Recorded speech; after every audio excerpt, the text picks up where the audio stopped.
Good afternoon and welcome to FMA Discussion. This is episode 425, and today we have Katherine KGuns, and we're going to be talking about our FMA journey, HEMA, the gun world, Fred Mastro, and et cetera, et cetera, et cetera. And I think there's going to be a guest appearance on around 4 o'clock.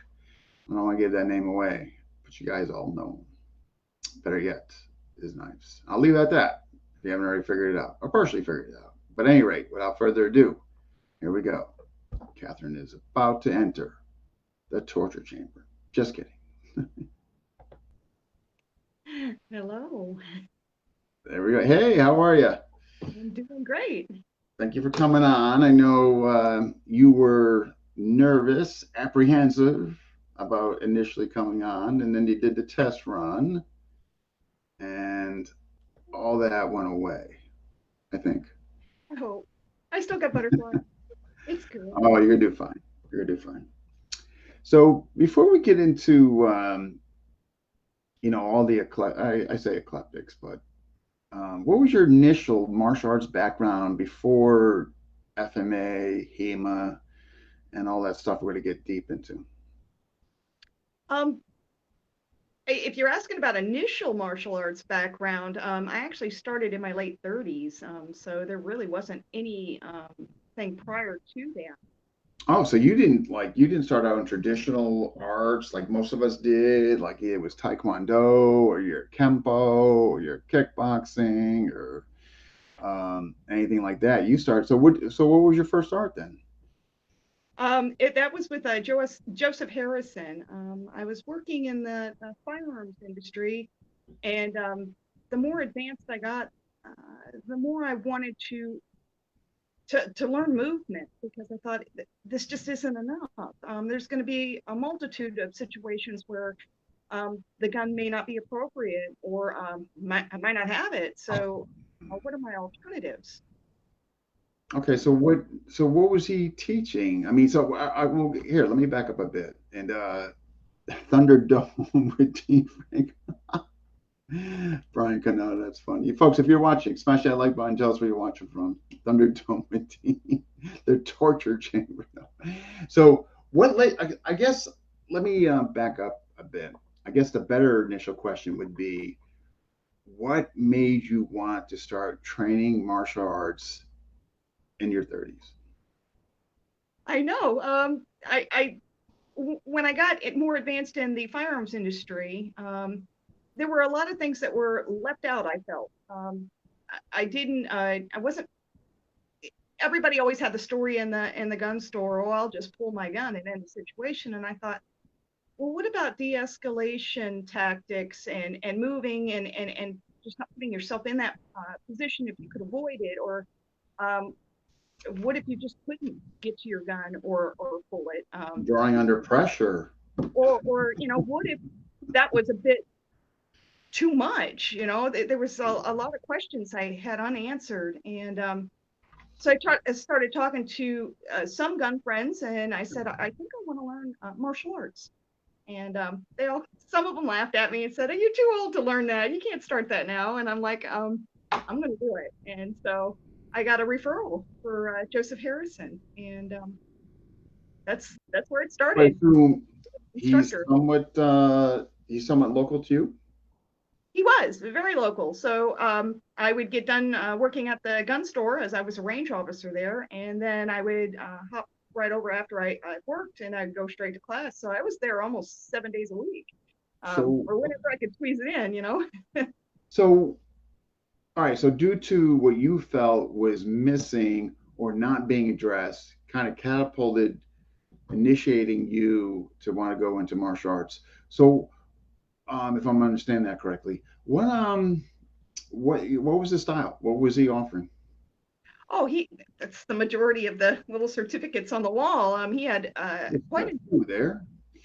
yes with JKD at Collie. Um, there's so many boxing, kickboxing. So he was your typical JKD slash Kali slash MMA slash, yeah, okay. So Marshall. Anasano lineage, I'm gonna assume.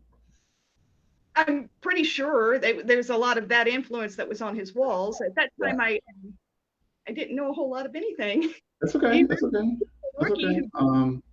So, um, so when you were going there, were you basically taking a little everything, or like were there, in other words, what some folks do, everybody seems now to separate. In other words, okay, 7 to 8 JKD, 8 to 9 FMA. I mean, were the classes separated, or was it kind of all blended into one as far as curriculum?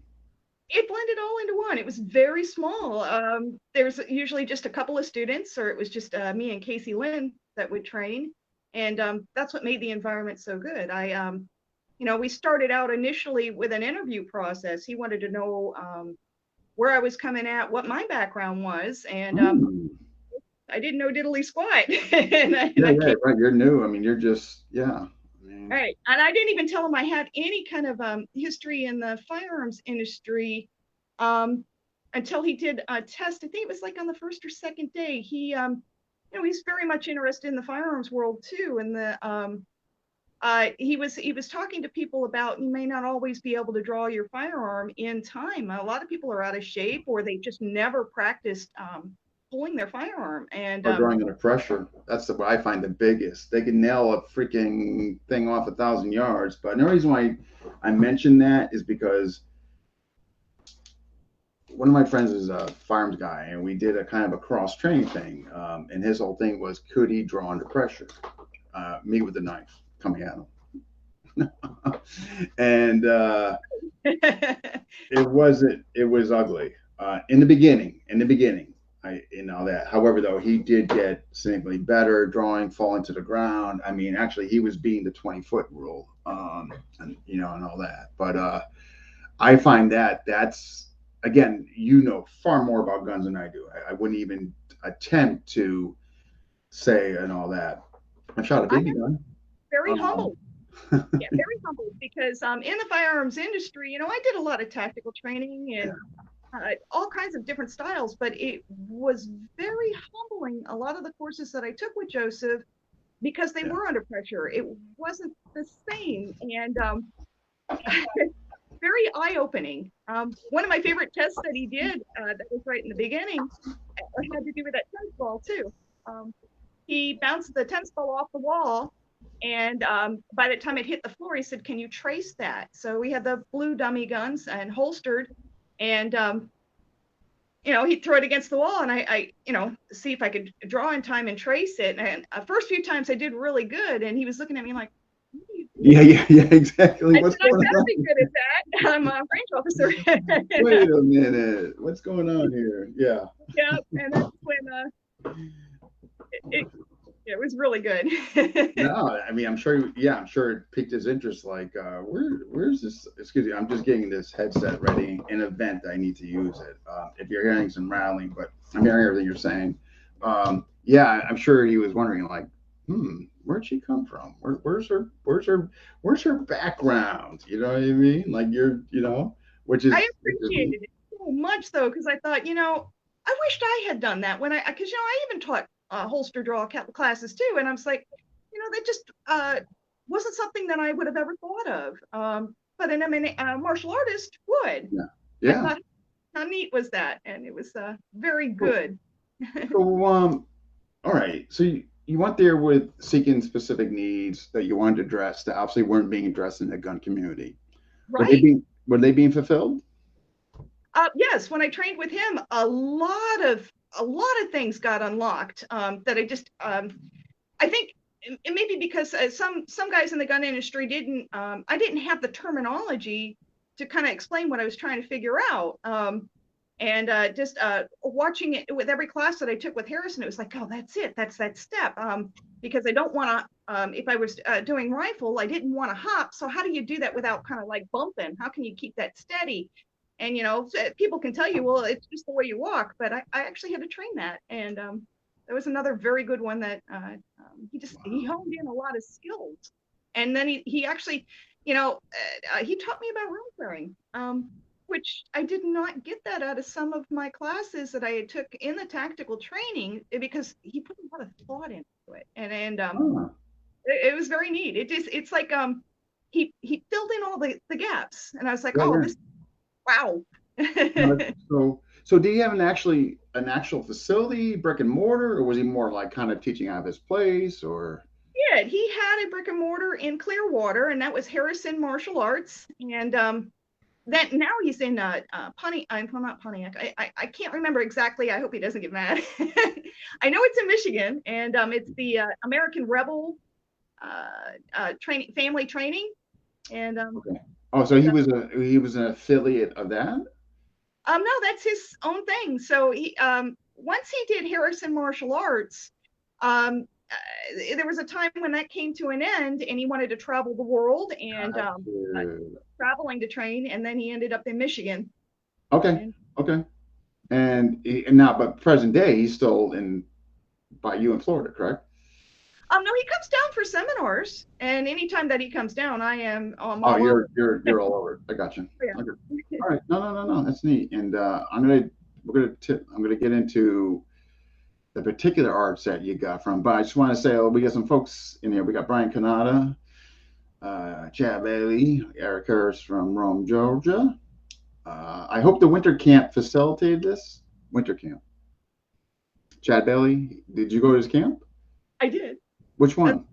That was the one in Arcadia, I believe, What and year? that was the this. It might have been last year, but I thought it was this year. That's when I met up with Brian Frank. I'm terrible with time I'm because just thinking, because I was there, and I just, huh? it was the very last one, I believe, and that's Bram was there. Yeah, That's Bram why was there. Yeah. you Huh? were there.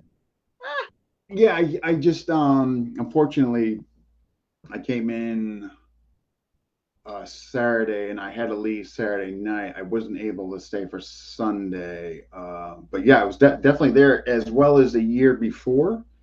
oh, Um, yeah, those are great camps. Yeah, highly recommend them. And we got Paul here, Boste, Phil Carew. Okay, Phil, I'll definitely check my phone. Brett Reese, Norman. There's Nora, and then all right. And this year, okay, so you were the okay. We were you there Saturday?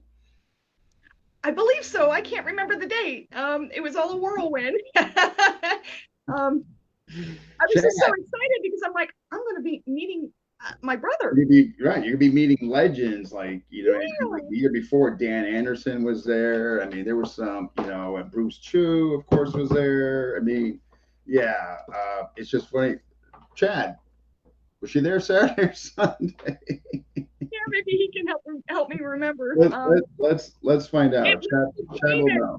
Graham did his demonstration, but he might have done it 3 days. I don't know if it was just one day or. I know they get there Friday night, and there's some activity Friday night. Definitely Saturday, and I think Sunday by afternoon. I think folks are starting to head out, but don't quote me on that. Chad obviously will be able to fill in the blanks on that. But if you were there Saturday, I I was think there. I was. In fact, it's starting to come back to me. I did fencing that day with Clearwater Martial Arts, and then right after that, I jumped in my truck and then drove all the way. How much of a drive was it for you? Well, about 2.5 hours. That's not bad. I Okay. don't. I don't. Yeah. I'm sorry. Phil sent me questions, and I'm just journey of a second. What is the best? Okay. All right. I'm getting it. Okay. Actually, that's kind of well timed because that's kind of what I'm going to. All right. All right. Back to, sorry to digress there, but I just, when I saw his comment there, I'm like, wait, you were there? And matter of fact, he just answered, she was there Saturday afternoon and Sunday. So we definitely, unless you got there late Saturday afternoon, I think so. I think I showed up maybe around 2 or 3 would be my guess. you know what? Dinner though, I That's know the food about was when I good. left. I had to catch a flight, so it's very possible. It sounds like yeah. I'm gonna be there hopefully next year. So if you're going, yeah, I generally show the sharp pointy things. Although he wants me to show some Burton staff for the street. and I told him I would oblige. All right, and Phil's making a funny here. Another legend, Dean Franco. Yeah, hardly. Say, good job being all it's cracked up to be, Phil. But anyway, okay, so back to your training there. So what did the what do you think about the FMA? Like, in other words, when he was giving this information, I know you're new and you're trying to discern what is what. Like, were you able to compartmentalize what was JKD versus what was FMA? No, I couldn't tell them apart. And it was just because I was so new. I didn't know the terminology. I just knew one day he said, "Okay, put on these boxing gloves. Okay, we're going to do open hand." And then I understood the what the weapons were, but I Gotcha. didn't know what they were connected to. Definitely a rookie all the way. You're being candid, which I appreciate, and all I that. enjoyed that too because I was definitely I couldn't go in there with ego. I knew nothing. You're right. You're just going in and just humble, and you just want to learn and be Right. exposed to new stuff, and yeah, and so when you got to the weapons, what I mean, obviously, and obviously we're not looking at gun. I mean, like blunt, edge, flexible, whatever he showed you. What was your initial intake? Like, what were you thinking? Like coming from a gun world, now you're seeing you're actually training with these weapons. What was going on? What did you think? I from that point in the beginning, I had mad respect for the knife. I actually had more fear of the knife than the gun. I I really did. You're not That going to get helped. an argument unless the gun's obviously pointed 6 feet away from you. You can't get tangibility on it, but up and Right. close, yeah. Well, here's the funny thing, and I was a range officer, so sadly we're actually quite conditioned to it, and not because they were doing it on purpose, but a lot of times people were quite dangerous on the range, and so you kind of you got conditioned to it. You learned how to react quickly, but do it with kindness because that person that accidentally flagged you was probably new too, and Mm. woo.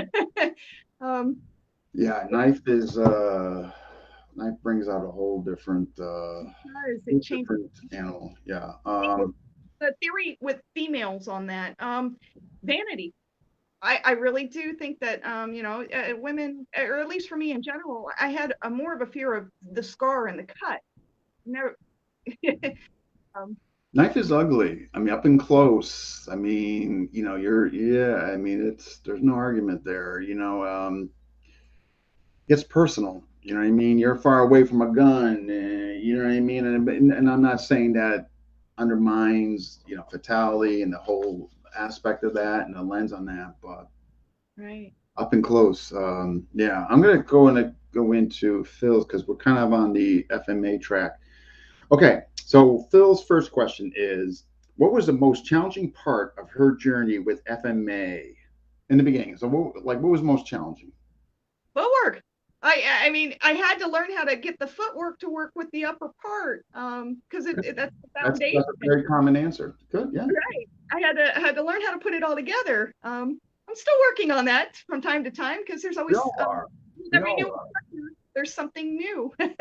Endless refinement. We all are. You know what I mean? Yeah, yeah. And yeah, that's a very common thing. Getting the lower half in conjunction in symmetry with the upper half there, right? Right. All right. His second question is, what thus far, what is the best part of your FMA journey? The commodity is that it? Let me see Yeah, if I I that think right. the people you meet, I think that's You build fair. connections Yeah. with people. Yeah. What has it done for you as far as meeting new people and you're feeling this, association, people that you're with and you have something in commonality? What did it do for you as far as, let's say, confidence as you're starting to get symmetry with your body and you're starting to know this and you're starting to see developments along the tie line and so forth? Like, what about some of the mental attributes that you were getting from it? Any of those? Massive, massive. A lot of my fears were washed away. A lot of questions were answered, and that built up that confidence. And then I learned, even though I thought I was already pretty tough, learning all my guns and doing all of that.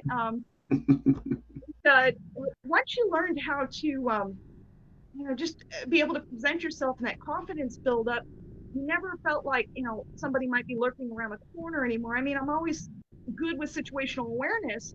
But usually bad guys are attracted to the people that are distracted or they look weak, easy targets. And I don't feel like that anymore. So That's fantastic. Yeah, I think that whole area of like the pre-violence stage, um, I think there's a whole area there that sometimes doesn't get addressed enough. And it's like, okay, well, don't go in the ATM. And I mean, I think we could do better than that. And yeah, I think that's a whole area that can really be expanded upon as far as like going beyond such awareness. Are you on somebody's radar? Somebody paying particular attention to you that normally you shouldn't be. You know what I mean? And yeah, my right, system whole piece here to that. Like, in other words, how do they get there? You know what I mean? right. And I found my passion for Sealot kind of started there too, because he touched into that a lot too, Oh, and okay. improvised weapons and flexible weapons and things like that, just working with what you got. Um, that that's huge. It's really, I think it's neat. You're so candid, and what's so neat about this, like you're admitting, like I'm just trying to get coordinated. I'm walking in this new place, and I'm like, and it's so funny.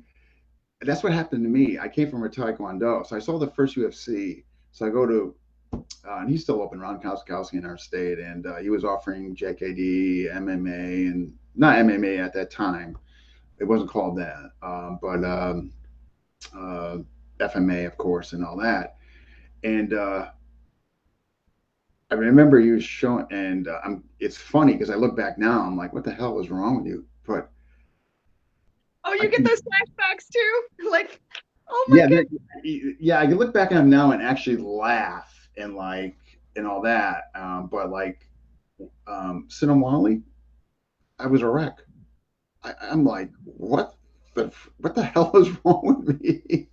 I'm trying to, I don't know. But now, I mean, again, I look back now and it's amusing, but at the time, I felt like there was actually like cognitively like something wrong with me. I just couldn't.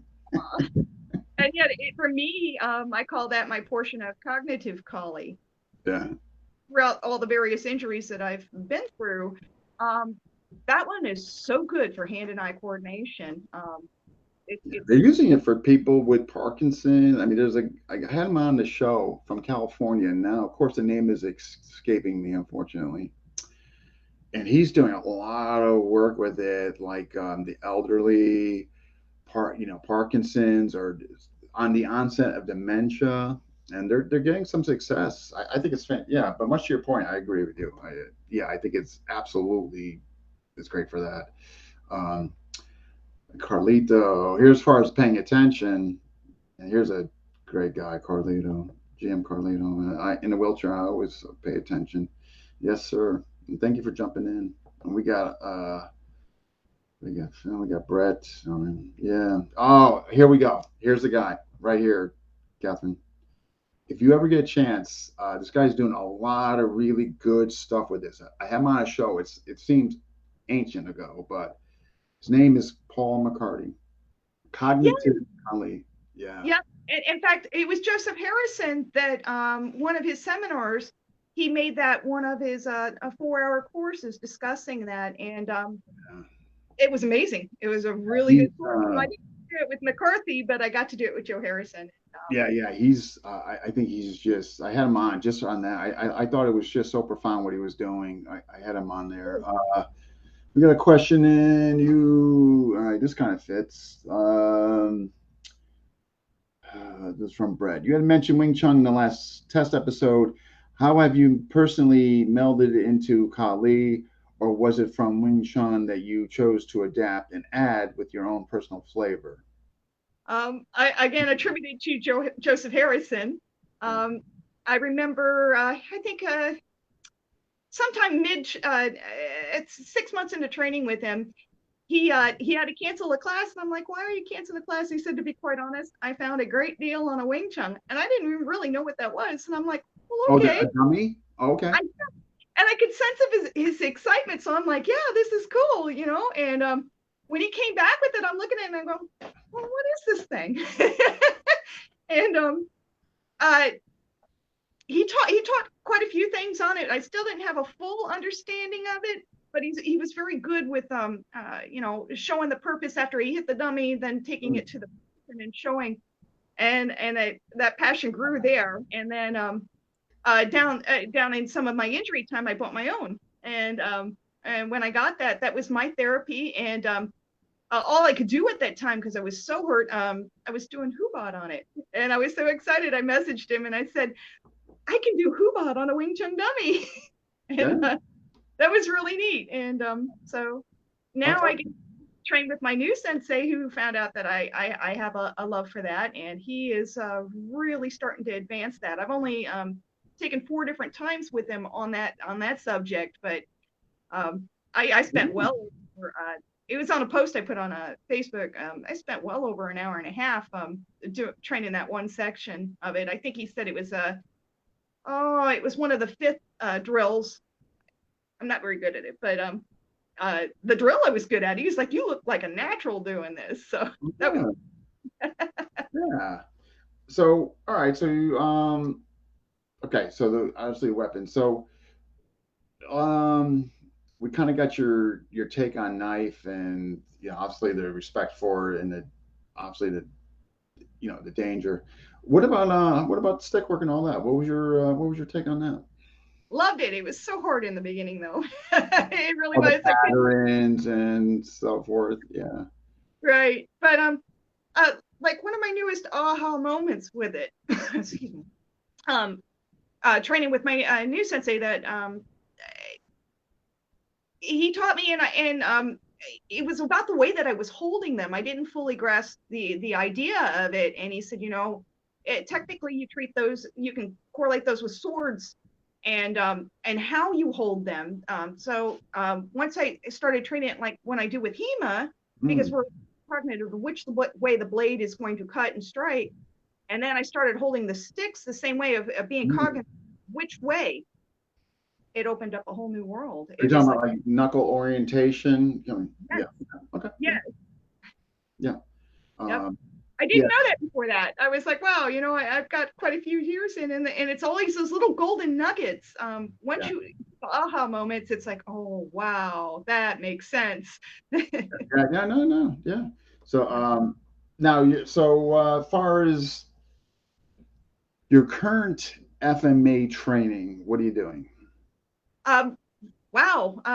So after Joe Harrison, I trained with a variety of different people, and I currently right now we're back into Kali, and he's teaching me Wing Chun to make sure that I understand it fully, instead of just going through the motions and not Yeah. Making sure you Joe got that was good, center line. but I just didn't understand it yet, because I didn't have enough of a martial arts background to understand that. Even though it's a base art, if you don't know the terminology, and you can see on the Wing Chun dummy and then the person, sometimes it doesn't connect. Pretty Yeah. starting. No, I think it's fantastic. Okay. HEMA. So Love it. what got you into HEMA? That would be Clearwater Martial Arts fault. I All right. love pieces for it too. So I called him up and I said, Rick, I need to get my health back in order. I've recovered from, quite a bit of downtime, and I want to get back in shape. Mm. Uh, and I love Kali. There just wasn't, I don't like joining large classes. I like the small ones. So when I started, there was only about 4 or 5 students, which was great. I didn't want to go to a massive one and kind of get left out. The Kind of shuffle and yeah, yeah, right. understood. Yeah, yeah, yeah. So what a wonderful instructor, and he helped teach me a lot of really good things and really important points. And he noticed that I have a tendency to kick my left foot out a little bit, and he's looking at it and he goes, "You would be good for HEMA." And I'm like, "What are you talking about?" I said, "I keep meaning to correct that. My foot kind of splays out. I want it straight." And he goes, "Worry about that. I want you to show up on Saturday's class." And I'm like, "Well, Okay. what's that?" And he goes, "It's HEMA." And what a cool introduction to it. So I came in. on that Saturday, it was two younger students. I'd say they were probably about, one was a 12-year-old boy, and the other girl, I think she was maybe 15, if that. And then it was him and a couple of others, like the martial artist, Eduardo and Morel. I love those two so much. That's like my family. So they show up, and I ended up the first hour of training with them with probably one of the most hardcore core exercises ever. And I was like, wow, it that accelerated my health really quick. Oh, did I lose you, or is No, oh, the screen got dark and I can't see anything now. you can't see me. No. Yeah, my screen went dark. We're gonna fix that. Let me see if it was just a timer on my phone. There, it was. Oh, Okay. okay. Okay. Everything's fine now, though. Okay. Yeah, looks Awesome. good. So, the learning a very good exercise routine was huge for my health, and accelerating and climbing back up and Okay. winning the battle. And so I was just so fascinated by it. We were doing sabers. So he had the Purple Heart sabers, the polymer ones. Yeah, the Purple Heart. Yeah, the company there. I got you. Yeah. Right. So, he shows a few drills and he pairs me up with this 12-year-old. I borrow the local jacket and gear up and fencing mask on, and I'm going to spar with this 12-year-old. And I'm like, oh my goodness, I'm new, but I'm scared because he's so young. I don't want to hurt him or anything. Oh, this kid was tough. Yeah. And I was shocked because one of the things that made me appreciate that particular saber was the curve on it. And that kid, he came in with what is an angle 7 is what Rick used to call it, but he turned the blade, and because of the curve, he actually got me, because I thought, oh, I blocked it, I'm good, right? No, he turned it, and it topped me on the head, and I'm like, I think I just got hit by a 12-year-old. By a 12-year-old, no less. Yeah. It was so awesome, and the grin on his face was like, haha, I got you. And it was like, it was so much fun. I loved that training because everybody was just like What learning. So within, like, is there a particular country that he focuses on? In other words, is it like, for instance, German long, broad, or is it Spanish, or? There's a lot of German influence with that. I know that now he's got a lot of interest in the Martinez Academy in New York. So a lot of his flow is with that, because he went shortly after we did saber, we went right into small sword. Oh, And okay. yeah, and then the whole respect thing about it, and the gentleman and lady, it was such a huge thing. And I learned what I learned with it was patience. This Mm. this type of schooling isn't go all at it, and there's an art form to it, and it's very classical. And so I ended up with a book that he gave me, Ben Miller. I don't know if anybody's ever heard of him, but he does a lot of writings on the history of it. And Okay. he influenced the training in the course, the winding wand. That's that long stick I had, the oak stick. And he introduced bringing back the Indian clubs. Oh, the Um, Ink Gloves. Yeah. an amazing amount of history in this book. And that was one of my Christmas gifts from my sensei. So it's the self-defense for gentlemen and ladies. For gentlemen and ladies. Yes, what a great book. Really good. Yeah. Well, Martinez, because Norman is saying that Martinez is one of the best. So Yes. sounds And like. so he would go there, and then he would bring it to us and teach us. It was really good. Tell just, for the folks who are watching, give your lens on the compare and contrast FMA and HEMA. Like, what are you seeing that's notably different or similar, or what have you? um, wow, that's a really good question. There's a lot of similarities in it. I guess I would say with footwork. Footwork's very, very important in both worlds on that. And but with like the swords, there's a lot like with small swords and fencing, like French foils, and there's finesse in it. It's not really a gross motor skill. I guess that would be the good terminology, but some of it is. But it's timing and finesse. But then if you take FMA, it kind of the same thing, just different tools. For sword, absolutely. I mean, right, yeah. I mean, definitely. Yeah, there's got to be parallel, of course, right? I mean, I just know, it's interesting because I don't want to say quite a bit, but I did enough where to get the understanding was German longsword, Yes. and yeah, I mean, I really enjoyed it. I just too many pots on the stove. I mean, it's just and so, but it was fascinating. Just like some of the parallel. I mean, definitely some differences as far as like it was very coming in like that because of the gear, but yet where the angles weren't used as much. And I'm just, and again, I'm just talking in regards to what I experienced. I'm not saying that across the board, as far as what other HEMA systems do or don't do. Right.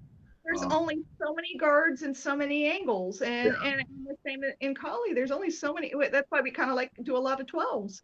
yeah, There's only so many you can do, and yeah, yeah. No, no, no, that's fine. All right, so you got I some swords to show us, huh? do. I got a nice collection. All right, let's see it. I think the all right. Let's Oh, see what let you me got. see. I'm actually going to come off the camera and bring it to me because I No, think that last yeah, time when I tried to tip it, it was hard to see them. no worries.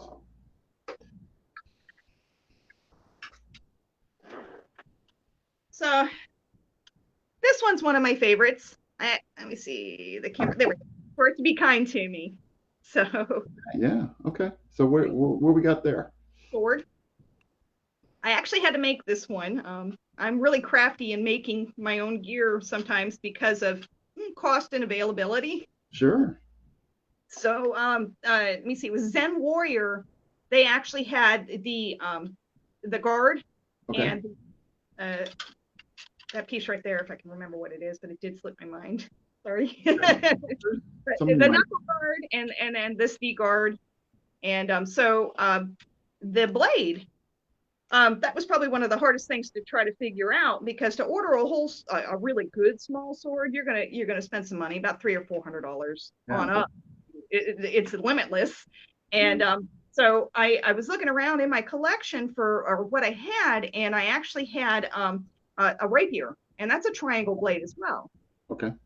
Then I started looking on the internet of well, what do they use for a small sword? And it's a triangle blade, and then I found a lot of people were doing that, so I ordered the components and then put it together, That's and I built incredible.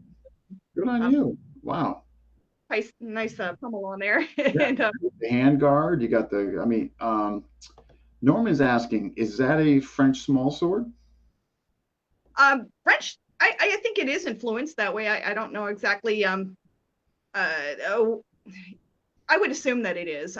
That's the what he was showing me with the. I designed it across what Sensei had. I wanted mine to look very similar to his. Yeah. So, Neat, neat. I can't. That's incredible that you made. Wow. right. That's awesome. All right. Well, whatever else you want to show, we're digging it.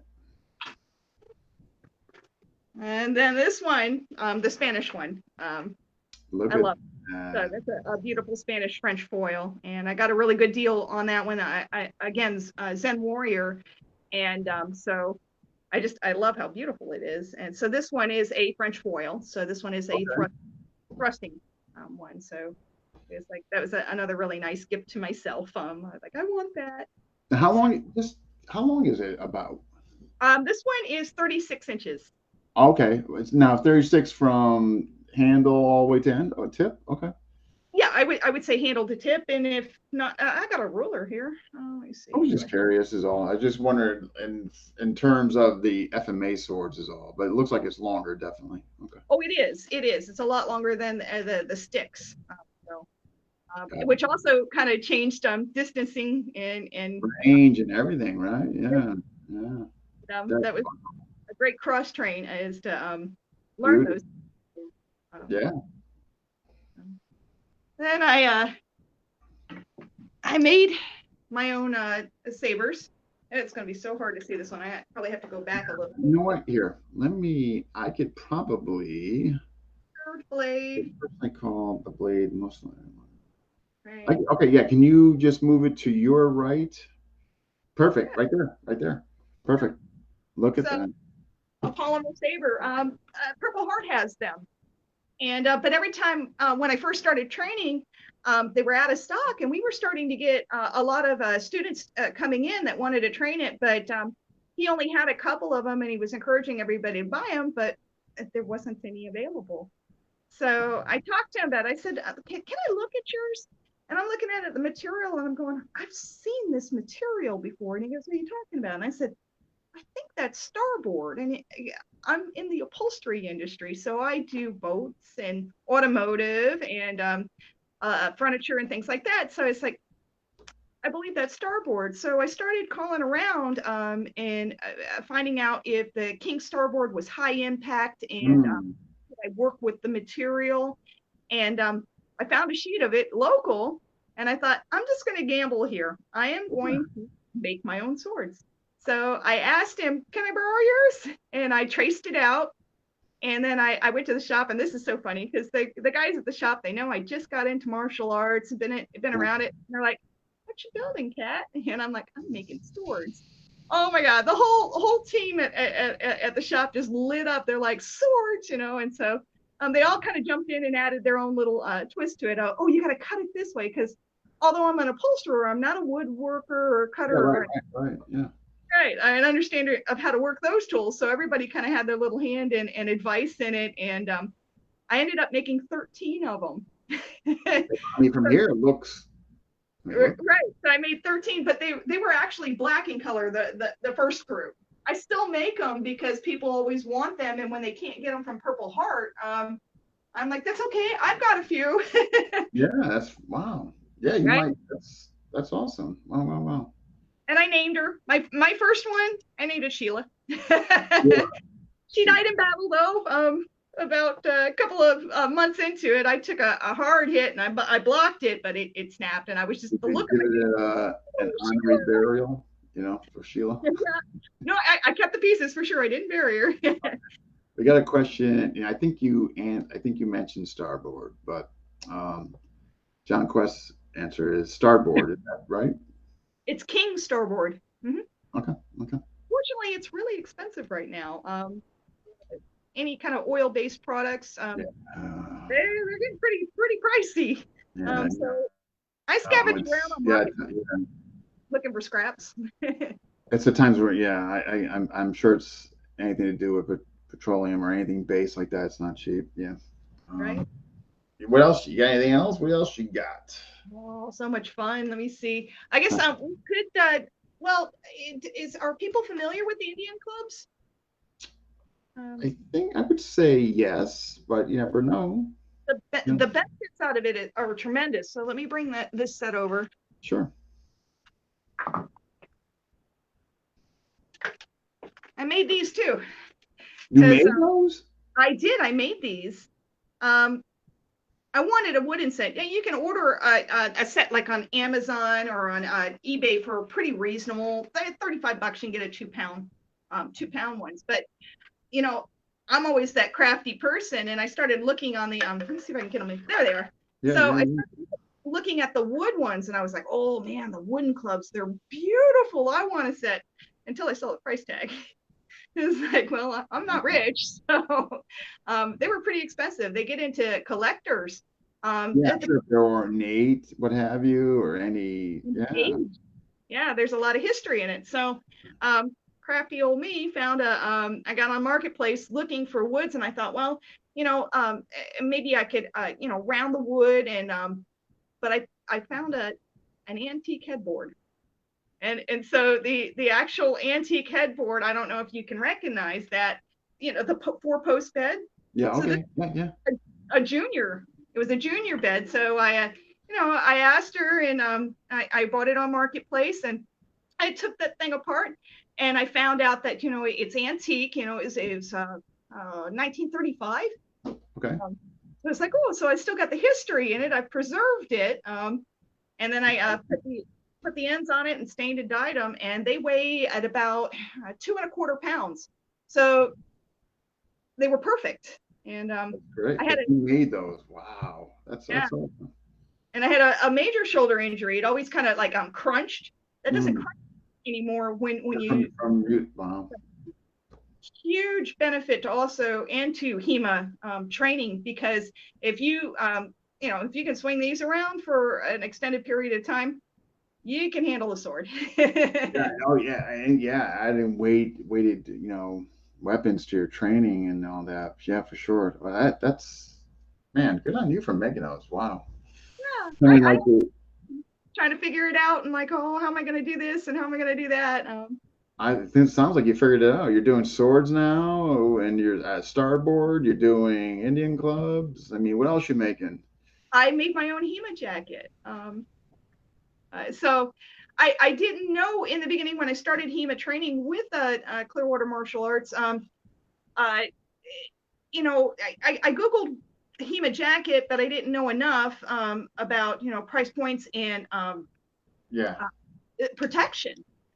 So I was looking at Eduardo's, and I'm looking at this jacket going, I can make this. I know I can. And so the jacket I have actually has close to 13 layers in it, because I knew that the layering was important. And then yeah, I sewed in certain points of padding in it that would protect my chest and my side and gotcha. my and not a Susie Homemaker sewing machine can do that.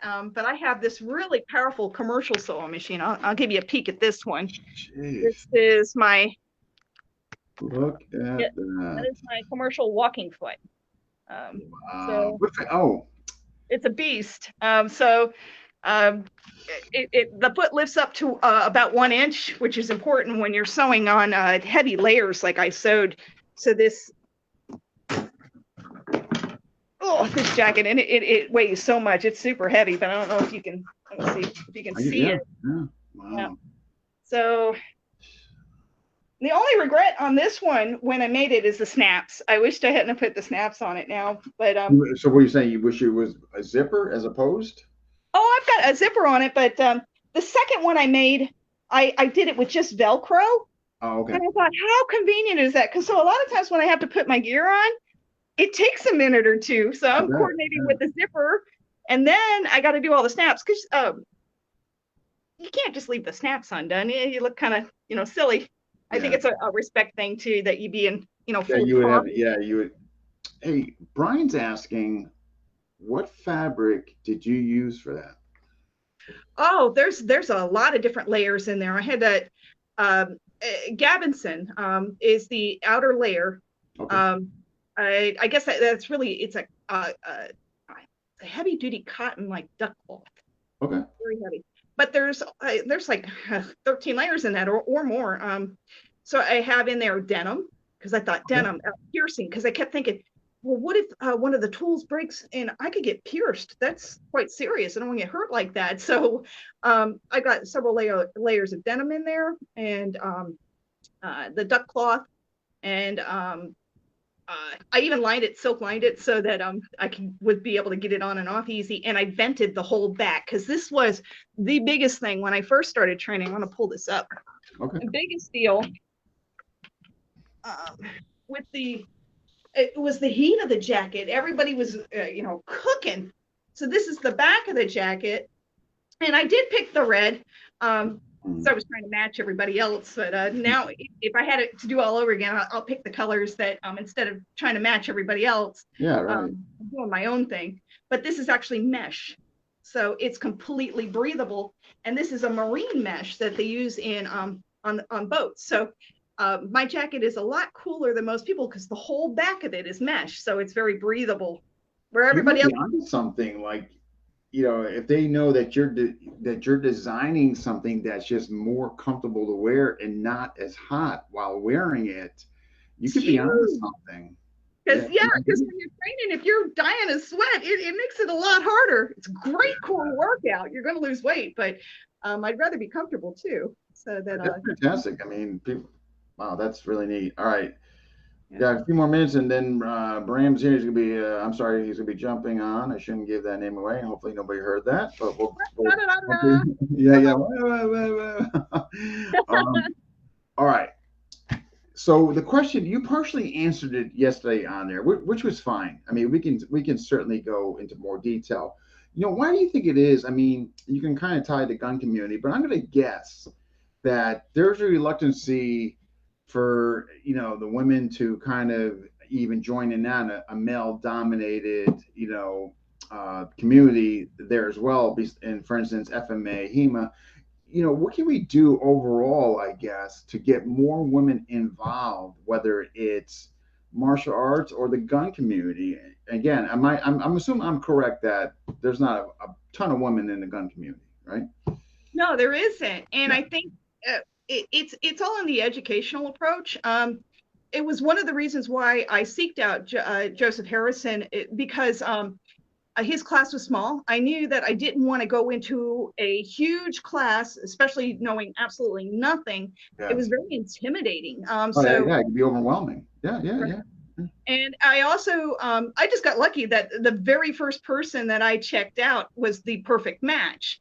But even in like throughout, because I've trained with a lot of different people, I still engage in that kind of that interview process, and you'll know in your gut if something is right or something is off. Mm. Um, it's all in how you're able to carry on a conversation with them and get those uh, uh, questions answered. So I study like do they have an ego? Um, what's their passion in it? Is it going to be, I'm going Mm. to show you, or are they attracted to you? I tend to avoid those. I'm very polite though with Grace, and I'm like, thank you. And Yeah, I mean, let's be honest. I hate to say this, but there's creeps out there. I mean, we just need to call it for what it is. You know what I it's mean? for sure. Yeah. But Um, it's the same way in the firearms industry too. They're like, look I'm here, little girl, sure. I'm going to You know what show I you mean?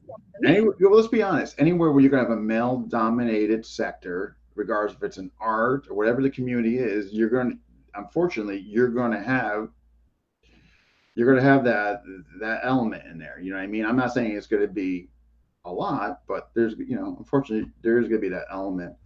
What would you give as far as advice to women who um, maybe have expressed interest but self-doubt, knowing it's a male-dominated community? Like, what would you give them for advice as far as how to go about searching for the best fit, or some of the things to be aware of, to watch out for, Yeah, and this can apply to both sides for advice. But for women, I think when they get the curiosity and they want to train, watch how when you watch what's on their check them out on the internet, read Mm, reviews, um, and then maybe don't attend the class, but come in for a sit-in to watch, find out if they have long-term students. that's I a think you know that's what? That the is thing. an excellent point. Right. Do they have people that hung around for years, and hopefully some of them are female? That's a great point. Wow. Right. It is huge. So you can observe first, and and then have that conversation of what you need or want to get out of it. And if they can answer the questions um that make you feel comfortable, and then you go from there. But it's definitely, I found that the instructors that have a huge turnover in students, they're not any good. Yeah, Going or they're just on the creepy side, and they're asking the ones that are coming in if they want to grab something after class, the first right. class. Yes. That's the other thing I have. Uh, It's my golden rule.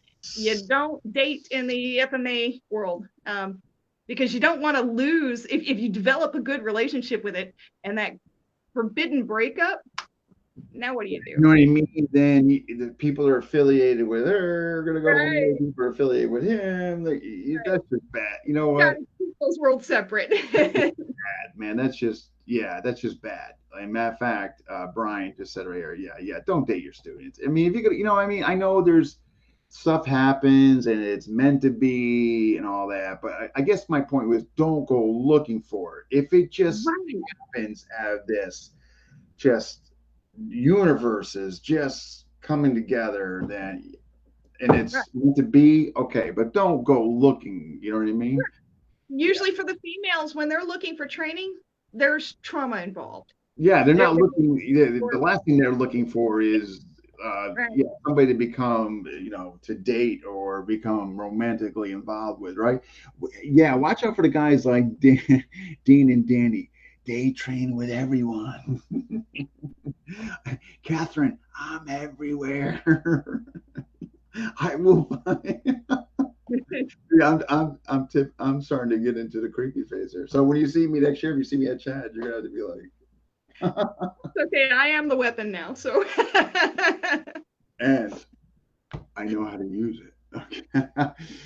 The yeah, I would say, Brett, they're out there. All right, we're gonna be, folks. If you're watching, we're gonna be bringing in, and then we can, after we bring our special guest, you could talk about the COVID period, what it did for you, and um, yeah, it absolutely does, Norman. Again, if it happens, the fate of God. I mean, no, you know what I mean? Okay, but the going there with you have that agenda is yeah is not good. Yeah. All right, and folks, without further ado, here he is. Actually, should we play a little game, guessing game, or should we just bring him in? We'll just bring him in. Yeah, let's try a guessing game. Let's Let's see how bring him many in. people Okay, all right, all right. attention. Before I bring him in, we're gonna play a little guessing game. So the first clue, I tell you what, you get the first clue. What do you think of first clue without giving too much away? And what do you think? First clue. Oh wow. He's been in the art a long time. Okay, so all right. Okay, here's a good first clue without reside. I don't want to say the state, but resides in the South. Right. Let's go That, with that first clue. Resides in the South, but we're not going to give you the state. All right, folks. Let's hear it.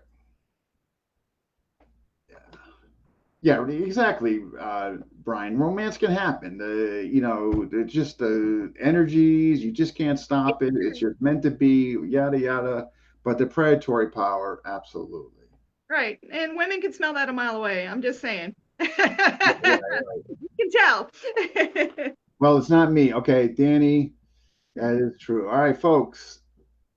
Major John, John just got, but you know what though? We lost him. He was in here and he's gone. Oh, so he's gonna have to try again. So I So don't know if I you don't can know hear. where he went. He was just here and he's so but the only good thing of that is he should be able to get back in with no problem. I'm just wondering where he went. So I'm gonna send him a quick message, but he might have known. I don't know. It was guest. John Quest, guest Brom. Did you talk to John before the show? All right, there he is, folks. But Well, I'm sorry, it shut off. that's I all was right. watching, all of a sudden it went black. I've been waiting and I guess it figured I waited too long. Yeah, somebody guessed it, but he might have had some intel. We're gonna try to find John Quest might have had some intel. We're gonna find that I out. don't know. I haven't said anything. I've only talked to you I'm two, just so kidding. I have no idea. I'm just kidding. It doesn't matter. I'm just being stupid. I don't know if I think I told you, Dean, KGuns and one of us wakes the other so we can have coffee together every morning. People go, "You don't really do that." I said, "Yeah, she staggers to her coffee pot, or I stagger to my cafe cubano machine. Sometimes both of us at the same time while the camera's on, so that we can stagger back to sit down and Wait, drink coffee you with each guys are other." doing this like via video. Okay, Yeah, okay. every morning. That's Yeah, our wake every up. morning. Yeah, by video. We have coffee together by video every morning, and our was going to be a 5 minute chat every morning. Works out to about an hour every morning of us. Sometimes I go through 2 cups of cafe cubano. Because the Yeah. conversation is just that damn good. Yeah. Yeah, the conversations are wonderful. All right. Hey, you know what though? You guys brought this into the FMA discussion world. What are some of the subject matters that you and Brom talk about? a lot about knives and martial arts and philosophy, and we connect on a lot of levels. I have a lot of questions for him sometimes. I'm like, is this right? Is that wrong? You know, we bounce ideas off each other. I mean, I stab somebody like this. Is that correct? right. Yeah, yeah. There's times, I've been working on this last project, which you've seen on FMA Discussion, Dean, because I've posted about it. I've been working on the Abanico folder. So KGuns has watched it sort of go from drawing and early drawings to every time there's a prototype or every time I'm working on it. And I'll be holding it up to the camera going, look what I did. Look what I did. Oh, that's not quite right. Wait for the next one. Okay. Watch the progression of that. Yeah. Okay. So discussion on knives. Okay.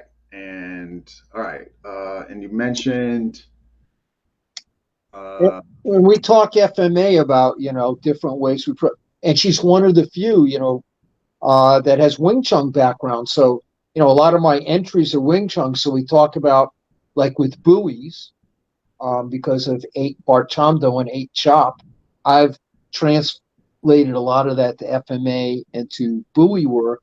So when I say I need Tarnsau or Tonsau, and we're hitting with the back and back to flat, and then what I call my Hunsao pyramid rather than straight. So we discuss traditional, modified, and of course, Bram bastardized versions as we go. Nice. It's good stuff. Yes. And especially, Dean, because most people I don't think they talk video either. So because KGuns and I do video, we can actually, act it out. And of course, she's used to me being in this chair, and I usually have my CGI cat with me. Dean knows Zach because he's been here out. But I can shift positions, and she'll shift positions. We'll talk. And the only thing is, KGuns cheats. She's got these lights behind her. Oh, come on! And all of a sudden, I can't see her. She's a silhouette, and she blinds me in the morning. Provided the intel to John. We know. Yeah. It was Catherine. Catherine gave the intel to John. I'm sure there's a check coming pretty soon. Just saying.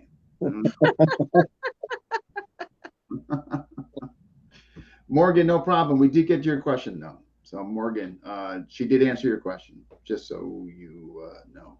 So all right. So Wing Chun. So. Well, yeah, and it's one of those because I talked about it when you've had me on and KGuns. I believe in sort of if it's past your shoulders, you don't have to worry. So I intercept and I shift to my shoulder, and we talk about immovable elbow, the cube of space that over time people have invented so that my elbow can move in this cube, but it's still immovable. And that, how do we relate Wing Chun, the FMA, into, where does it fit with Bram version HEMA and her background of HEMA? Because you got to admit, we hit on so many different levels that we can travel from swords to knives, the empty hand to the enjoyment of coffee. Because there's a few times KGuns or I don't feel well, we're sitting here, we're going, should we have another cup? Should we have a cup? And of course, between the two of us, we're like, why not? It's the flavor. Right. It's the flavor of martial arts. And KGuns has a real good synthesis of the arts that she studied, and because she's creative with it, and she's a creative person, she likes to work with her hands, and I look at her hands. We actually find a lot of common ground, and our conversations jump like we're doing now. It doesn't stay. And then occasionally we get politics thrown in as we're going back and forth. We agree on a lot. Yeah. So hey, when you guys okay, so we got knives, we got blending of systems, immovable elbows, big blades. We both like big blades. Big blades. Sometimes we'll venture down that political rabbit hole. Yeah. Yeah. All right, let me ask you this, Catherine. What particular knives are you a fan of from Bram's? Oh, I have them with me. Oh. So why am I not surprised? So that was the trainer. Because it's red. Okay. Right. There's so much thought into these too. he even taught me about the meaning of the screw counts on there, which is pretty cool. That's for low light. So if you can't see it, you can tell which one you have in your hand. And then Well, she got the other one, the mate to it. This one, hands down, I have quite I'm sure when you saw it, let me see if I can angle that. My phone's not phone. There we go. No, yep, it's coming in now. Yep. Beautiful. And out of, I've got quite a collection of knives. That just kind of happens from when you first start training. You're like, oh, I got to have that one and this one and that one. And hand in hand, right? Right. Jelly. And it took me, at least a good year and a half into training before I even had the courage to carry a knife, because I thought, man, if I make a mistake, that's it, and I want to be sure I know how to handle that. But all my instructors were really good, but there was just something about this knife and the way that he was able to put it together that made it click in my head. The thought process behind it, and amazing, and it fits my hand perfectly. And as soon as I got it out of the box, and I realized how sharp it was, and I use it all the time, and I'm like, this still holds the sharpness, where a lot of my other ones, they're due for a sharpening now. They got rather dull quick. So it's fantastic, and it's just so practical for the martial arts, and I'm also a firearms girl, so it just, everything's perfect about it. And backup to your backup to your backup. You're right. So it is my everyday carry, and it's just very practical and useful. And that's, I forgot all about. I'm so used to talking to KGuns about it that I just take it for granted that, as she said, she's a firearms person, and as a firearms person, when I always talk about firearms ergonomics, and how well it fits in your hand, that if you can shoot, it's right there. It indexes properly, and that I don't have to repeat things with KGuns. People don't get it. KGuns is my sister. I explain something in a firearms ergonomics, I got it. If I explain to her that typical Bram Wing Chungy move, she's got it. If I talk about Filipino entries and moving in, but it's still, she has no problem, putting the firearms concept into what we're doing, because she shoots. And Dean, you've heard me at places when I look at everyone, I start teaching, go, does anybody shoot? When I get that shaky hand thing that they're not sure, I have to explain it. I don't have to explain to KGuns. We can just, that would be one. Yeah. Like I said, the fun thing is she likes to build and create things. So I have a good time explaining why. And that's what we were just talking about, was the VIL system. And I didn't notice, on the new ones, because the production prototypes get in, because the drone's supposed to have a single button. So in the dark, you go, oh, because I'm at my homeschool dojo. So it's the VIL system, vision impaired low light, that if I feel it, and if I'm in my home dojo, I don't have to worry. A crimped has 2, because I might be deployed somewhere doing on my shift, but I'll still be going back to a home base. And my live blades, as KGuns just showed, have 3. There's 3, it's fully loaded, it's a live blade, but I might be way away, so I need actually 3 extra screws. It's your emergency screws plus your VIL system.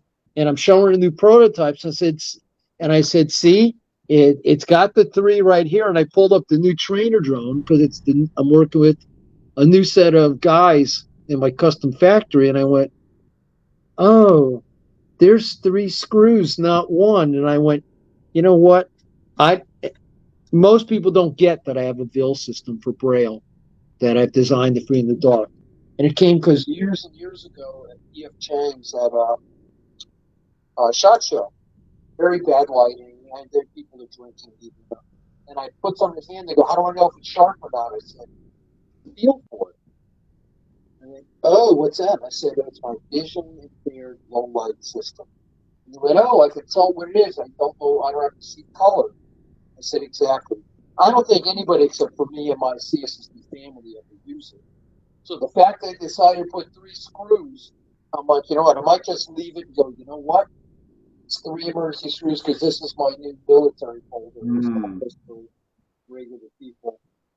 But it was fun because that's something KGuns and I had just talked about, why the screw. Dean, I have people who are losing screws, and you've seen, I've done all those videos going. The old style was people put studs in their knives. Yeah. You couldn't disassemble your knives. People would complain to the factories, why can't we take them apart? So I put screws. Well, mine especially with Kinnock, we're banging them. Vibration is coming. You need to check your screws. And if you want to thread lock them, that's your business. I don't thread lock them because it makes a mess. But you set them to what you want. But you're banging them. Unlike other people, we bang with them. We hit with them. We trap with them, rake. They're vibrating. And I have friends who do plane maintenance. They have to tighten every screw on the plane. Why? Because you don't want that wing to fall off or something. I go, same thing. Do you know how to maintain your firearms? What? Don't you take your firearms apart and clean them? What? Okay, we don't need to talk. Do you change the oil in your car? Yeah, vibration. I was a car guy. I was always tinkering on my car. Guess what? I tighten my screws every other day. I just double check, especially the pivot, because what I say, again, I'm smacking it all the time. It's getting all that vibration. Dean, I just had people, I've seen them. I think I told you see life, and I go, where's your pivot screw? What? Where's your pivot screw? Sir, it's there. I use it every day. There's no pivot screw. Wow, sir, great engineering. It's missing screws and it still works. Okay, but anyways, that was my segue. No, quick question. I finally went, I'll just use it as extra screws for right now. Right. We have a lot of conversations about building construction and the thought process behind it. That's the intricacy. Hold on there. Did we address easy? Yes, we did. Again, yeah, Morgan, we answered your question. It was way in the beginning, though. All right, I just wanted to address that. That's all. All right, so after you guys were talking about knives, so when you guys didn't know each other during COVID? This has been kind of a fairly recent. I'm thinking we started communicating. I think in 2017. I think 2017, yeah, 2018. Yeah. We didn't really start making the conversations till about a couple. I think we've been doing this now probably a couple of months of the morning calls and. Yeah, the morning calls. It might actually be more than a couple months now, but yeah, it's been one of these things that even if it's a couple months, it's every morning. Even when I'm out of town, I check in with KGuns. Which is awesome. It's become my morning routine. And, the cat, Za hops up to be here to talk to Aunt KGuns. And actually, Za lays down in front of the camera and everything. But we've talked for a long time and we'd send on Messenger and tag each other and talk.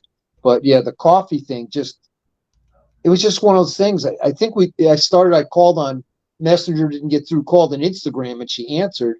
And Instagram turns out, unlike Messenger with a little tiny postage stamp on top of a big one. No, they come in equal windows. Yeah, it's equal windows. So she and I immediately start showing stuff and talking. And, we even talk flavors of coffee. We talk home remedies. All right. A lot of medical stuff, good stuff. Yeah. No, it sounds like you guys have a well diversified subjects that you guys talk about and speak on. Yeah, he's definitely family. The more we talk, the more we know that there's a blood relationship there. There's when we start talking about like what I know of my family history, which isn't much, but he tells me some stories and I'm like, yeah, that's something a Frank would do. Yeah, exactly. I have never know. It's one of those, we have so many common grounds. I told Nova, I said, I think KGuns is definitely family. And I think I told you guys stories, I'm talking with Felix Roles when we were in Blade and Nova had a call. And he goes at your wife, we start talking, and I told you, they're like second cousins. And It turns out Doug Marcaida is from also the next village over, and they're like third or fourth cousins. And the same thing with Bobby Tabata. And I'm just blessed that that thing comes up. And Michael Frank, who owns Frank's Cane Rush, many years ago, used to buy over any sticks from him. You know, we joked about we probably second or third cousins, because most Franks are. You know, you can't all be related. And I went, well, actually, especially because of after leading up to World War II and after World War II, it turns out lots of them came from the same general area of Europe and spread out trying to get away from all that and came here. And I found many times that people I didn't think were related, or, you know, even if it's 5 or 6 cousins down the road, there's some kind of relationship. Same thing for me, like with Cohens and Chardonowskis. From my mom's family, the Callers and the Jasons. Because my dad's side, obviously, is the Frank side. And it's just cool. And KGuns and I just hit it off and went, we must be related. We have too much in common. And we just decided whether or not God actually put a blood thing there, and we really think there is because of the way our past is and who's from where, that we decided we're definitely brother and sister, and to hell with the rest of them. That's right. So, I was going to say there, so at Chad's camp, you really, at that point in time, Catherine, you really didn't know Bram. You were just meeting him then, right? It was my firearms counselor instructor that got the thing going, because I remember reaching out to him when I first wanted to try martial arts. I'm like, oh, my screen went dark. Let me see if I can light it up. There we go. Oh, so, you're good? Okay. Oh, sensitivity alert on my phone. So, yeah, that's what mine did. I got to keep touching the screen. He keeps going, are you really there? It started shutting everything down. I'm like, no, I'm here. Right. Phone issues, yeah. Yeah, when we were at Chad's was one of the first times we were actually physically together in the same place purposely for the same time. Yeah. Okay. I think I'm frozen for it now. Can you hear me? I can hear. Oops. Black screen. Can't be anything that serious because you're still here. So I'm gonna. I can still hear you. Yeah. Nothing internet related. More phone related. It could be. I can hear you and see you, but unfortunately, my phone decided I don't want to work with you. That's what mine's with KGuns. That's what mine's with. That's why I keep reaching out and touching the screen, because all of a sudden it starts going gray. Well, at least I'm not touching my nose. I mean, it's not a great still, but at least I don't have my finger on my nose or something. So yeah, this I gotta be honest. Kind of Oh, you're back. Oh, there we go. Oh, it's back. Well, it's not on my side, but if you can see me, that'll work. No, I can see the machine. It's the camera's the other side. Oh, you're seeing my sewing machine? Yeah. Turn the camera around. No, I mean, touch the button to change where the camera's on. That's it. There you are. You got me? I got you. Okay. It's still frozen on my side, so I don't know if I'm centered or not. But yeah, you're centered. You're right there. You're fine. Oh, that's fantastic. That's good. Yeah, I'm not sure what happened. That's a new one. Usually, if you get the blue screen, it's internet related. I never had a screen go black like yours just did, so it's always a first. Well, that's what mine did when you said, "Where's Bram?" He went black. It just went black on me. Right. Oh. I think it has to do with maybe I have an old phone. I think it has to do with Florida. No, just kidding. Oh, might be. I'm just kidding. Florida is wonderful. How do I know? Because we're here. I'm just kidding. I'm gonna get all the Floridians like now after me. Just kidding. You know, and Dean, one of the things I do with KGuns is she'll pick up different stuff, and I'll pick up stuff, and I'm going, hey, look why I designed this. Look at what I'm working on. So if I've been to a seminar, because I've just been up at the Rebbe Presas, Hall of Fame seminar, and when I came back, I was waiting on prototypes. But I literally sit here with KGuns in the morning with my protective mat on the glass table, and I load it up with stuff. And a lot of times I go, hold on, and I have to run to the closet to grab a knife or something to go, this is what I was doing. Here's where this design came from. I love showing her because she gets it about why I've done something or worked on something. And, and how we apply it. I think that's one of her great skills is the ability to take it from pieces, stuff like making her protective clothing, going, let me make this better, to, tools. So when I show her ways I've improved the tools, I get this like the big smile on her face. And the other day, because these prototypes only been here a couple of days, and I was looking, she goes, your eyes are glowing, you're all excited. And we were doing something this morning, and she saw, doing some kind of sewing or something that her eyes, everyone goes, oh, your eyes, and I go, I get it. We started talking to her to get all excited, going, look what I just did.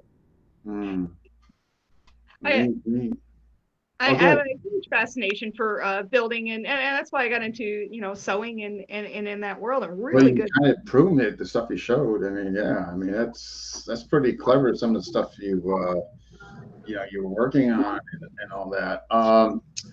I want to get just because I only got you guys for a little more. Tell us, what has martial arts overall done for you so far, in regards with FMA, HEMA, your Wing Chun? Overall, what has it done? Health, confidence, the family thing, just belonging to a group that means so much to me. I love talking to various people and hearing their stories and problem solving, and these are it's very healthy. There's so much toxicness in the world that you can easily get absorbed into all of that, and but being able to connect with people that I can relate to, it's a world of good. It is so good. No. I mean, those are all, great answers. What do you, as far as future, like, listening to you and everything you've done, and kind of, I'm thinking you have something unique to offer the women's community. And what I mean by that is, I think you should offer, you could, I'm just trying to think how to go about before I actually articulate what I'm thinking, if that makes any sense. In other words, I think you could offer a great package of women's self-defense to like-minded women such as yourself, because you're going to come, they're going to see you. In other words, one of the issues I think about women's self-defense is it's too male-dominated. And what the hell do we know? Like that what you want or what you need. We assume and we take it like this is what you need. You know what I mean? Like you know what I mean? But who the hell are we to dictate across the board? I'm not saying some of this stuff's not good or legit. I do, however, though, I think you guys need to be in the mix for women's self-defense. I think we need more people like yourself to articulate the needs coming from whatever background. And I think you guys need to be part of the solution. I think actually some of the curriculum needs to come from you guys. And based on your background, I think it's something that you should maybe perhaps consider doing. What do you think so far? I have no problem with that. I'm very confident in the firearms instruction world. Did I say construction? I might have gotten tongue-tied. That's right. Firearms instruction world. I'm very confident in that. I have over 13 years of teaching. I've taught all over the state. I got to teach at some Gander Mountains and just all over. It's good stuff. I love that part of the world of instructing. In the martial arts world, I still consider myself a rookie, even though a lot of my, people that I train with, they're like, you know more than you let on. So, but that's the humble side of me, which is good. I just think, I don't know. I think you're in a unique position based on everything you're doing, that you could offer something or create something just from a comfort level. The fact that you would be a woman teaching, I think, one of the things I think is women are reluctant to go. Obviously, if they had a terrible, terrible experience, they're probably not going to want to go see a male, because that's probably the terrible experience where happen, and among other factors and all that. And plus, just the fact, one of the things I've covered on here a lot is women's self-defense. What shouldn't be there, who should be, and all that. And one of the things is there's some of it's just outdated. I gotta be just honest. It's just outdated. Like there's no really coverage on the pre-violence. The stuff they're doing is outdated. Like a woman's gonna take a 2-hour course and she's going to elbow and knee this guy, and when she's never done before, and she's gonna remember to do that. Right. It's too advanced.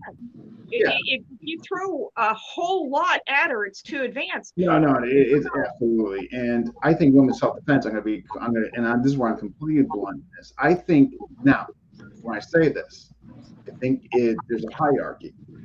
But I firmly believe women's self-defense should be weapon-based, but a hierarchy. They're not comfortable carrying a gun. Okay, well, I think Bram's not, whatever, but I think it's weapon-based. Women, a $120, taking 1-2 hours clinic is not going to defend a guy 200 pounds that has an agenda, that already's got the jump on her without a weapon being in there. Tough. What's your feeling out of everything I just rambled on about? I agree with you 100%. I think that I wished I had trained even earlier than I had. I'm grateful for what I had, but it took me a long time to start to feel confident with it. And so I think, like, if you were to choose to do, you have definitely encourage her that you can't learn this in a 2-hour course or even a 4-hour course. So maybe work with what she has. Maybe some of my favorites is like the flexible or improvised weapons, at least with the tools that she has, and maybe it could give her, a fight. You have to, each student, you just kind of have to feel. Oh no, it's going to be individually tailored based on what they're going to be comfortable to carry and all that. Yeah. Right. What do you think the first issue is? Lack of confidence in. No, I'm talking about like as far as like accessing. What do you think the first issue is? Oh, they're going to want to put it in their purse, and they're not going to get to it. They're not going to get to it. Right. They're going to be like. Yeah, well, that's why I designed my sews that fit in your bra. When I first said I'm making a bra knife, everyone laughed at me. And for years, I went, if you have nothing else, if women cover up, men just go, oh, whatever. They don't look twice, and it's right there. So you don't have a bag.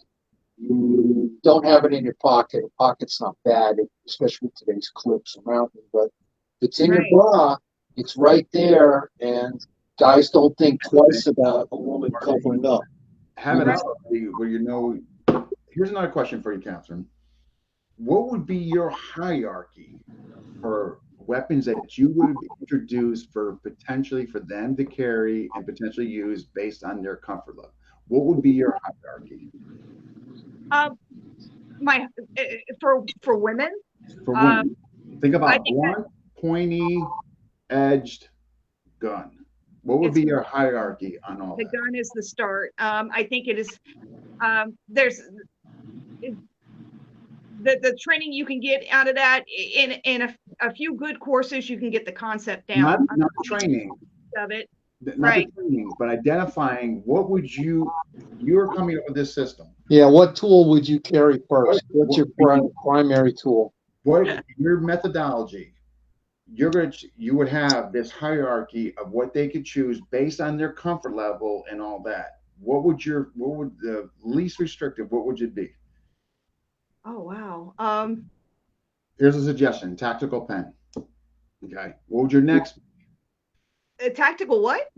Tactical pen on the bottom. So I'm going with a hierarchy. What they would be comfortable wearing, so comfortable carrying. Let's just say they're not comfortable with a gun or a knife. We're talking about locations. Not location. Oh. Carrying, period. That they would be willing and accept that they would use this and they're going to carry this. So on the lower hierarchy, tactical pen, something like that. That is useful. Absolutely, or a bright flashlight that's got a good flashlight. Yeah, a good good bezel on it, right? So next, edge weapon, right? Whether they deploy it or they're using the butt end, whatever. Next, the hierarchy, of course. Then we would go into probably a knife or the knife. We already introduced knife. A little more advanced than somebody that was new. Is that what you're referring to? Yeah. So after knife, obviously gun, right? Right. But Well, for there's me, a hierarchy. it's always gun first because that's what I first trained in. So I don't know if you can really put an order to it. And Joseph Harrison now, there is a very incompetence in teaching it. I think the whole, I gotta be honest with you, I think the industry needs a whole uplift and just. Well, one of the things that people talk about and don't get, Catherine knows, if you get people take courses and they're not willing to do something and deal with the repercussions and the consequences, and I go, you cannot be a wimp about it. You Right. can't be, I don't want to hurt the bad guy. I realize that legally we have issues, but and in some ways, Dean, I find a tactical pen to be a misnomer and pointless. It takes a great hierarchy. It's too small and takes too much skill. It's not even on my skill level. I do believe in photonic fighting, but again, anything that needs coordination, and I agree with Catherine, that there's absolutely, the ultimate obviously is a firearm, and the thing below that becomes an edge tool.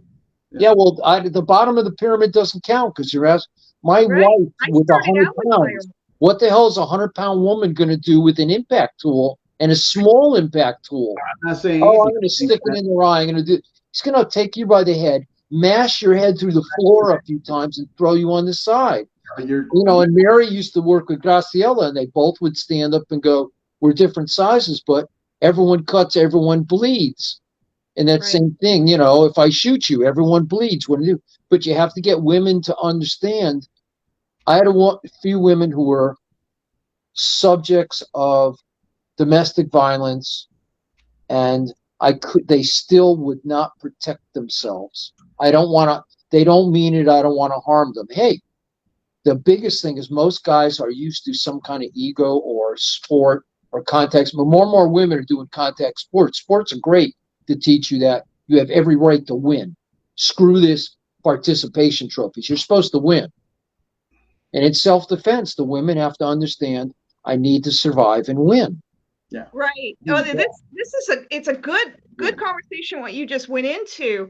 I went to gun because that one in the very beginning was what I thought I could learn effectively within a certain amount of time. I feared that if later on I wanted to learn more and more and it becomes more advanced.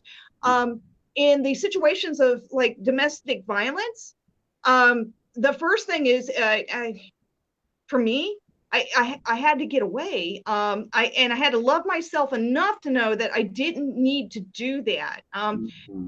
So it's a tough one. There's a lot of factors come into play. I mean, obviously this can go like in a whole bunch of different directions. I'm just saying, based on what you presented today in an interview, I think you have something potential that you could create and all that. I mean, yeah, it can go in a number. Oh, yeah. Well, women have, as you said, Dean, no matter what I try to do, no matter how much I'm a yin, not a yang, I can never approach it from a woman's point of view. That's why they need to be involved. Absolutely. Yeah, and I agree with you. And, working with, Gracie and some of the other women, and, with Dessa and the whole bit, that the fact that they are women gives, and, KGuns it's a perspective that we will never be able to catch.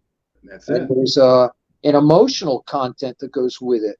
Yes. And I agree with you. I've been encouraging KGuns. I think she's got a spot, and that she has a familiarity and a comfort zone with different tools. And she wouldn't try to teach an encyclopedia women who go, let me give you a smorgasbord, some real easy stuff you can do with each of these tools, and let's make it happen. Let's protect your life. Let's protect your family, especially in the craziness of today's world.